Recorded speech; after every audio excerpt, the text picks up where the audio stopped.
రాజధాని అమరావతిని ముఖ్యమంత్రి చంద్రబాబు నాయుడు అద్భుతంగా తీర్చిదిద్దుతున్నారా? మాటల్లో చెప్తున్నంత ఘనంగా అక్కడ పరిస్థితి ఉందా? రాజధాని అమరావతి ప్రాంతాన్ని పరిశీలించి వచ్చిన వాళ్లకు ఆ సంగతి తెలుస్తుంది. రాజధాని అమరావతిని సందర్శించిన కేఎస్ఆర్ ఆ అనుభవాలన్నీ తన మాటల్లోనే వివరిస్తారు. నవ్యాంధ్ర రాజధాని, దేశంలోనే గొప్ప రాజధాని, ప్రపంచంలోనే అగ్ర రాజధాని అంటూ ఏపీ ప్రభుత్వ పెద్దలు భారీ ఎత్తున ప్రచారం చేస్తుంటే సహజంగానే ఎవరికైనా అక్కడ ఏదో జరిగిపోతోందన్న భావన కలుగుతుంది. అక్కడికి వెళ్ళి స్వయంగా వీక్షించాలన్న ఆలోచన వస్తుంది. అలాగే నాకు కూడా ఆసక్తి పెరిగింది. విజయవాడ నుంచి అక్కడికి ప్రత్యేకంగా వెళ్ళాను. విజయవాడ నుంచి సుమారు 25 కిలోమీటర్ల దూరం ప్రయాణిస్తే గానీ ప్రభుత్వం నిర్మించిన తాత్కాలిక సచివాలయం, తాత్కాలిక అసెంబ్లీ ప్రాంగణం చేరుకోలేం. ప్రకాశం బ్యారేజీ దిగ్గానే కుడివైపు ఉన్న దారిలో కృష్ణ కరకట్ట మీదుగా ప్రయాణం చేస్తూ వెళితే అక్కడక్కడ పోలీస్ పోస్టులు కనిపిస్తాయి. అలాగే కృష్ణానది ఒడ్డున గతంలో ఇదే ప్రభుత్వం ప్రకటించిన అక్రమ నిర్మాణాలు కనిపిస్తాయి. వాటిలో ఒక అక్రమ కట్టడంలో ఉంటున్న చంద్రబాబు నివాసము కనిపిస్తుంది. ఆ ఇల్లు దాటుతూ ముందుకు వెళితే ఒక గ్రామం వస్తుంది. ఆ మొత్తం దారి అంతా చిన్న సింగిల్ రోడ్డు. గ్రామం మధ్య గుండా వెళితే సచివాలయం, అసెంబ్లీలు కనిపిస్తాయి. దారిలో కొన్ని భూముల్లో పంటలున్నాయి, మరికొన్ని భూముల్లో పంటలు లేవు. వాటి గురించి వాకప్ చేస్తే భూములు ఇవ్వని రైతులు తంటాలు పడి కోర్టు ఆర్డర్ తెచ్చుకుని సాగు చేస్తున్నారని చెప్పారు. ప్రభుత్వ అధీనంలో ఉన్న భూముల్లో పిచ్చి మొక్కలు మొలుస్తున్నాయి. వాటిని ఎప్పటికప్పుడు కొట్టించడానికి ప్రభుత్వానికి భారీగానే ఖర్చు అవుతోందట. కొద్ది దూరంలో ఎక్స్ప్రెస్ వే వేయడానికి మట్టి తోలి కనిపిస్తుంది. అది పూర్తయితే అక్కడ వాతావరణం కాస్త మెరుగవుతుందేమో. నిజానికి ప్రభుత్వం ఏర్పాటు చేసిన సచివాలయం సామాన్య ప్రజలందరికీ అందుబాటులో ఉండాలి. కానీ ఇది ప్రజలెవరికీ అందుబాటులో లేకుండా కట్టారన్న అభిప్రాయం కలుగుతుంది. ఎవరైనా ఇతర జిల్లాల నుంచి ప్రజలు విజయవాడ లేదా గుంటూరు చేరుకుని అక్కడి నుంచి ప్రయాసలకు వచ్చితే గానీ సచివాలయం చేరుకోలేరు.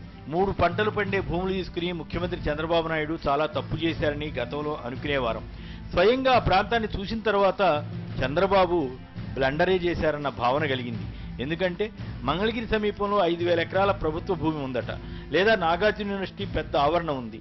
వీటిని కాదని ముఖ్యమంత్రి కొత్తగా పంటలు పండే భూములు తీసుకోవడం ఒక సమస్య అయితే, ప్రధాన రహదారి నుంచి 20-25 కిలోమీటర్ల దూరంలో సచివాలయం ఏర్పాటు చేయడం బ్లండర్గా అనిపిస్తుంది. ఈ మాట అంటే ఏలిన వారికి కోపం రావచ్చు. మంగళగిరి లేదా యూనివర్సిటీ లేదా గన్నవరం విమానాశ్రయానికి ఎదురుగా ఉన్న మెట్ట ప్రాంతాలను చంద్రబాబు ఎంపిక చేసుకుని ఉంటే ఆయా ప్రాంతాల్లో అభివృద్ధి బాగా ఉండేది. ఆయనకు మంచి పేరు కూడా వచ్చి ఉండేది. కానీ ఆయన అలా చేయకుండా నది దక్షిణాన 2 నగరాల మధ్య 30,000 ఎకరాలను ఎంపిక చేసుకున్నారు. చంద్రబాబుకు బహుశా విజయవాడ పేరు ప్రచారం రావడం అంటే ఇష్టం లేదనుకోవాలి.